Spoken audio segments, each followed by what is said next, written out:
Jack श्वेगर की किताब market wizards की दुनिया में आपका स्वागत है। आज हम उन लोगों के दिमाग में झांकने की कोशिश करेंगे जिन्होंने बाजार में ऐसा पैसा कमाया जिसके बारे में सोचना भी मुश्किल है। बिल्कुल। हमारे पास जो सोर्सेज हैं उनमें एक कहानी है एक ट्रेडर की जिसने सिर्फ $30,000 से शुरुआत की। हाँ, और उसे $80 मिलियन में बदल दिया। $80 मिलियन। और ये कोई सुनी सुनाई बात नहीं है, ये रिचर्ड डेनिस की कहानी है जो इस किताब के सबसे बड़े विजर्ड्स में से एक है। अगर हम इसे रुपयों में देखें तो ये करीब 2.5 लाख रुपए से शुरू करके 650 करोड़ रुपए बनाने जैसा है। एक मिनट 2.5 लाख से 650 करोड़, ये आंकड़े सच हैं? क्योंकि सुनने में किसी फिल्म की कहानी जैसा लगता है। सही बात है। ज्यादातर लोगों के लिए तो 2.5 लाख को 50 लाख बनाना ही एक सपना होता है। तो सवाल यही है कि इनकी कामयाबी का राज क्या था? कोई सीक्रेट फॉर्मूला, कोई जादुई इंडिकेटर? यही तो इस किताब की सबसे दिलचस्प खोज है। जब लेखक ने इन सभी जीनियस ट्रेडर से बात की तो पता चला कि उन सब का काम करने का तरीका, उनकी अप्रोच, वो एक दूसरे से बिल्कुल अलग थी। अच्छा। हाँ, कोई सिर्फ कंपनी के मुनाफे और बैलेंस शीट फंडामेंटल एनालिसिस पर भरोसा करता था, तो कोई था जो सिर्फ चार्ट्स और प्राइस मूवमेंट यानी टेक्निकल एनालिसिस को ही सब कुछ मानता था। तो फिर कॉमन क्या था? उनकी कामयाबी का असली राज उनके तरीके में नहीं बल्कि उनके एटीट्यूड और उनके माइंडसेट में छुपा था।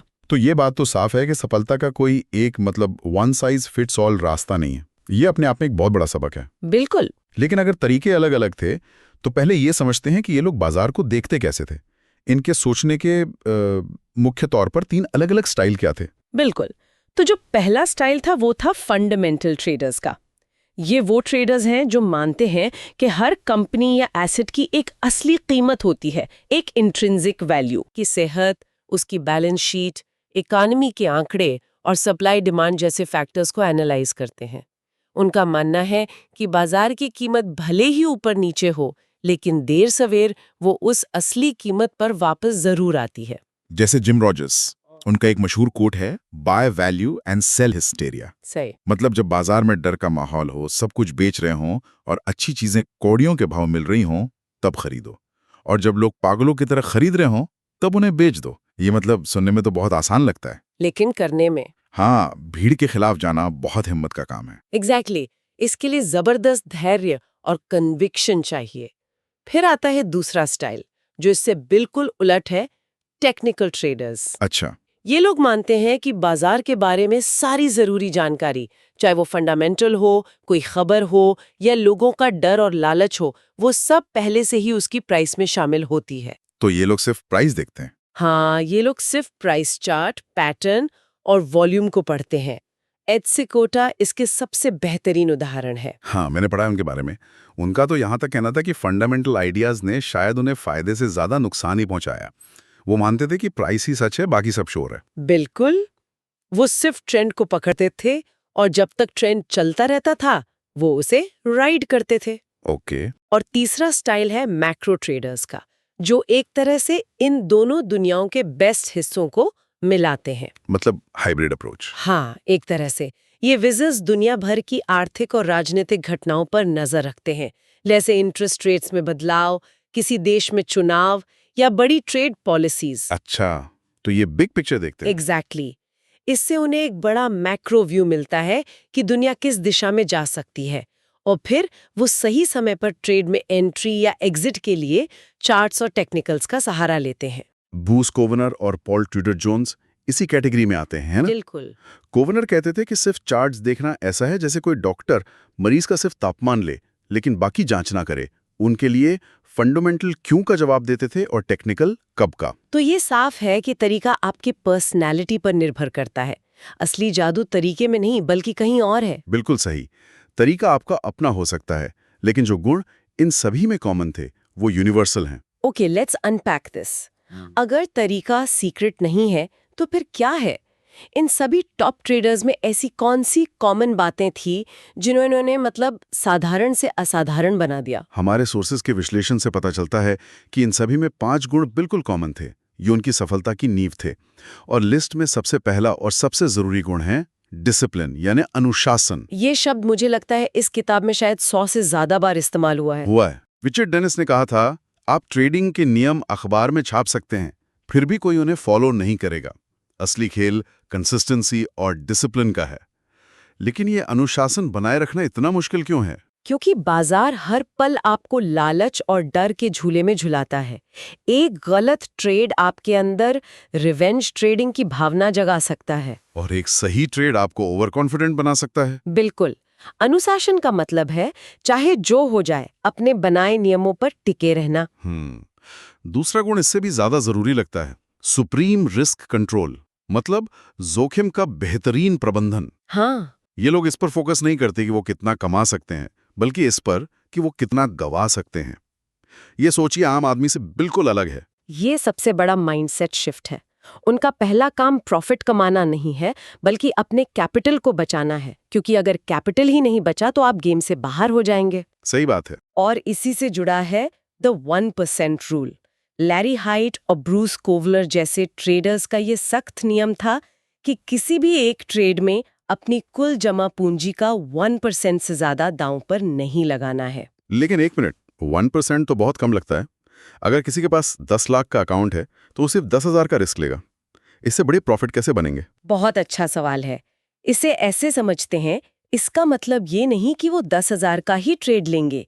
इसका मतलब है कि अगर उनका स्टॉप लॉस हिट होता है तो कुल अकाउंट से नुकसान 10,000 से ज्यादा का न हो। अच्छा, ओके, समझ गया। इस नियम का जादू ये है कि ये आपको जिंदा रखता है। अगर आपके लगातार 10 ट्रेड भी गलत हो जाए तब भी आपका सिर्फ 10% कैपिटल जाएगा। आप अब भी गेम में हैं। जबकि ज्यादातर लोग एक या दो ट्रेड में ही 20-30% गवा देते हैं और फिर हिम्मत हार जाते हैं। एग्जैक्टली। पॉल ट्यूडर जोन्स ने कहा था, play great defence not great offence. शानदार डिफेंस खेलो, आक्रामक अटैक की जरूरत नहीं है। मतलब विकेट बचाओ, रन अपने आप बनेंगे। ये बहुत गहरा सबक है। तीसरा गुण क्या था? तीसरा गुण है पेशेंस, यानी धैर्य, सही मौके का इंतजार करने की कला। जिम रॉजर्स कहते थे कि वो महीनों तक कुछ नहीं करते, बस इंतजार करते हैं। वो तब तक इंतजार करते हैं जब तक उन्हें कोई ऐसा मौका ना मिल जाए जो shooting fish in a barrel जैसा हो। मतलब जिसमें जीत लगभग तय हो। हाँ, इसका सीधा मतलब है ओवर ट्रेडिंग से बचना। ज्यादातर नाइट ट्रेडर्स को लगता है कि हर दिन एक्शन में रहना जरूरी है, वरना वो कुछ खो देंगे, जिसे फोमो यानी फियर ऑफ मिसिंग आउट कहते हैं। सही। लेकिन ये विजिट्स जानते थे कि no trade is also a good trade. खाली बैठना भी एक स्ट्रेटेजी है। बिल्कुल। चौथा गुण है cutting losses and riding winners, यानी नुकसान को जल्दी काटो और प्रॉफिट को चलने दो। ये ट्रेडिंग के दो सबसे सुनहरे नियम हैं। लेकिन इन्हें फॉलो करना सबसे मुश्किल है। और ऐसा क्यों है? मुझे लगता है हम इंसान शायद उल्टे तरीके से बने हैं। हम 1,000 रुपए का प्रॉफिट देखकर डर जाते हैं कि कहीं ये चला ना जाए और उसे तुरंत बुक कर लेते हैं। हाँ, लेकिन 10,000 रुपए के लॉस वाली पोजीशन को उम्मीद में पकड़े रहते हैं कि ये वापस आ जाएगा, और वो लॉस बढ़कर 50,000 हो जाता है। आपने बिल्कुल सही नस पकड़ी है। इसे लॉस अवर्जन कहते हैं। हमें प्रॉफिट कमाने की खुशी से दुगना ज्यादा दुख लॉस होने पर होता है। अच्छा, इसीलिए हम लॉस को स्वीकार नहीं कर पाते। विजार्ड्स इसका ठीक उल्टा करते हैं। वो छोटे मोटे नुकसान को अपनी ईगो पर नहीं लेते, उसे बिजनेस का खर्च मानकर तुरंत काट देते हैं। और जो ट्रेड उनके पक्ष में जा रहा हो उससे बड़ा बनने का पूरा मौका देते हैं। Let profits run. और पांचवा गुण, a driving passion and work ethic, मतलब जुनून और कड़ी मेहनत। इन लोगों के लिए ट्रेडिंग कोई हॉबी या गेट रिच क्विक स्कीम नहीं थी। ये उनका जुनून था, उनकी जिंदगी थी। एड सेक्वाटा ने कहा था, ये मेरी जिंदगी है। हाँ, ये सभी लोग अपना ज्यादातर समय मार्केट एनालिसिस और अपनी स्ट्रैटेजी को बेहतर बनाने में लगाते थे। वो अपना होमवर्क हर रोज करते थे। इन सारे नियमों को सुनने के बाद मैं अब असल में जानना चाहता हूं कि ये लोग इन्हें असलियत में इस्तेमाल कैसे करते थे। चलिए दो विजर्ड्स पॉल ट्यूडर जोन्स और एड सेक्वाटा की कहानियों में और गहराई से उतरते हैं। जरूर। पहले बात करते हैं पॉल ट्यूडर जोन्स की, जिन्हें डिफेंसिव ट्रेडिंग का मास्टर माना जाता है। हाँ, उनकी महानता का सबसे बड़ा सबूत अक्टूबर 1987 का मार्केट क्रैश है, जिसे ब्लैक मंडे भी कहते हैं।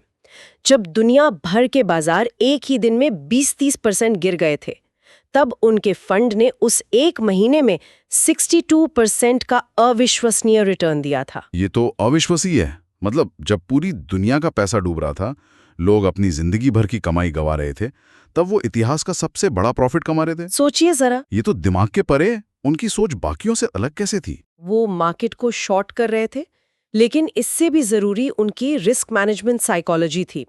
उनका एक सख्त नियम था, किसी भी महीने में उन्हें डबल डिजिट लॉस नहीं होना चाहिए। मतलब 10% से ज्यादा का नुकसान वो एक महीने में कभी नहीं लेते थे? कभी नहीं, चाहे कुछ भी हो जाए। और उनकी साइकोलॉजी कमाल की थी। किस तरह से? जब भी उनके ट्रेड खराब होने लगते थे या वो लूजिंग स्ट्रीक में होते थे, वो अपनी पोजीशन साइजिंग तब तक घटाते रहते थे जब तक वो वापस लय में नहीं आ जाते। अच्छा। किताब में एक शानदार लाइन है, जब वो सबसे खराब ट्रेड कर रहे होते हैं तब वो सबसे छोटा ट्रेड कर रहे होते हैं। ये तो आम ट्रेडर के व्यवहार से बिल्कुल उल्टा है। लोग तो लॉस रिकवर करने के लिए रिवेंज ट्रेडिंग करते हैं और बड़े दांव लगाते हैं ताकि जल्दी से बराबरी पर आ सकें। और वो इसका ठीक उल्टा कर रहे थे। कमाल है। बिल्कुल। वो अपनी ईगो को बीच में नहीं आने देते थे। वो मानते थे कि जब आपका दिमाग सही काम नहीं कर रहा, तब आपको सबसे कम नुकसान उठाना चाहिए। सही बात है। अब बात करते हैं एड सकोटा की। हाँ, एड सकोटा जो एक ट्रेंड फॉलोइंग जीनियस थे। हाँ, उनकी कहानी तो किसी चमत्कार से कम नहीं लगती। उन्होंने 1972 में एक क्लाइंट के $5,000 के अकाउंट को अगले कुछ सालों में 250,000% से ज्यादा के अविश्वसनीय रिटर्न में बदल दिया। 2.5 लाख %? इसे रुपयों में कैसे समझेंगे?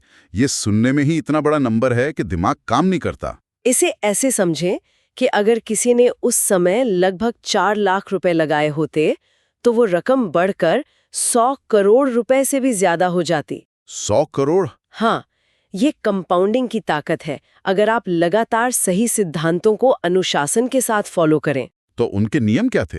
जरूर बहुत कॉम्प्लेक्स एल्गोरिथम और सीक्रेट फॉर्मूले होंगे। बिल्कुल नहीं, यही तो हैरानी की बात है। उनके नियम बहुत सीधे थे, जो हमने अभी डिस्कस किए। क्या थे वो? पहला, नुकसान काटो, कट लॉसेस। दूसरा, मुनाफे को बढ़ने दो, राइड विनर्स। तीसरा, छोटे दांव लगाओ, कीप बेट्स स्मॉल। और चौथा, नियमों का पालन करो, फॉलो द रूल्स। 1 मिनट, बस ये 4 नियम, ये नियम सुनने में तो बहुत आसान लगते हैं। नुकसान काटो, मुनाफे को बढ़ने दो। हर ट्रेडिंग किताब में, हर यूट्यूब वीडियो में यही लिखा होता है। हाँ। अगर ये इतना ही आसान है तो फिर 90% लोग फेल क्यों हो जाते हैं? आपने वो सवाल पूछ लिया जो इस पूरी चर्चा का सार है, और इसका जवाब सिकोटा की गहरी फिलॉसफी में छिपा है। उनका एक बहुत प्रोवोकेटिव आइडिया था। क्या? वो कहते थे, everybody gets what they want out of the market. इसका क्या मतलब हुआ? कोई बाजार से हारना क्यों चाहेगा? ये बात मानना बहुत मुश्किल है। कोई जानबूझ के पैसा क्यों गंवाना चाहेगा? उनका मतलब था कि बाजार में हारने वाले लोग भी कहीं ना कहीं अवचेतन यानी सबकॉन्शियस लेवल पर हारना ही चाहते हैं। ये कैसे हो सकता? क्योंकि शायद उस हार से उन्हें कुछ और मिलता है। शायद उन्हें एक रोमांचक कहानी मिलती है दोस्तों को सुनाने के लिए, या उन्हें सहानुभूति मिलती है, या फिर वो खुद को एक विक्टिम की तरह देख पाते हैं। ये बहुत ही गहरा और थोड़ा परेशान करने वाला विचार है। सेकोटा का मानना था कि अगर कोई सच में जीतना चाहता है, तो वो इन आसान नियमों को फॉलो करने का अनुशासन खुद में पैदा कर लेगा। इसका मतलब है कि बाजार सिर्फ एक आईना है जो हमें हमारी ही असलियत दिखाता है। So what does this all mean? सारी चर्चा का सार क्या है? मतलब साफ है, सफलता का राज किसी जादुई इंडिकेटर या स्ट्रैटेजी में नहीं है, बल्कि एक अनुशासित माइंडसेट में है। बिल्कुल। फोकस सिर्फ प्रॉफिट कमाने पर नहीं, बल्कि लंबे समय तक बाजार में टिके रहने पर है। कैपिटल बचाना पहली और आखिरी प्राथमिकता है। और शायद सबसे बड़ी बात जो मुझे समझ आई वो ये है कि असली लड़ाई बाजार से नहीं, खुद से है। अपने डर से, अपने लालच से और अपनी अधीरता से। सही कहा। तरीका कोई भी हो, जब तक आप खुद पर काबू नहीं पा सकते तब तक कुछ काम नहीं करेगा। और अंत में सोचने के लिए एक विचार छोड़ जाती हूँ।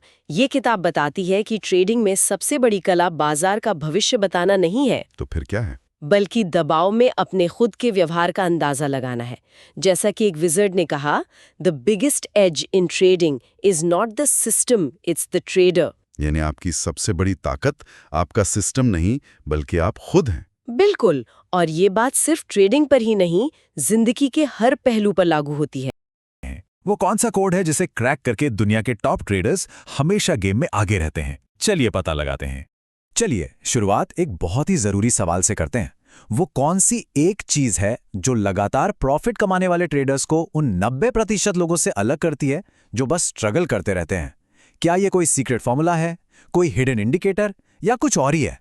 ये स्लाइड ये सब कुछ बयां कर देती है ना? लेफ्ट साइड पर देखिए, ज्यादातर ट्रेडर्स का सफर ऊपर नीचे और आखिर में नीचे। लेकिन राइट साइड पर हैं मार्केट विजर्ड्स। इनकी जर्नी एकदम स्मूथ, लगातार ऊपर की ओर। इन्होंने सच में कोड को क्रैक कर लिया है।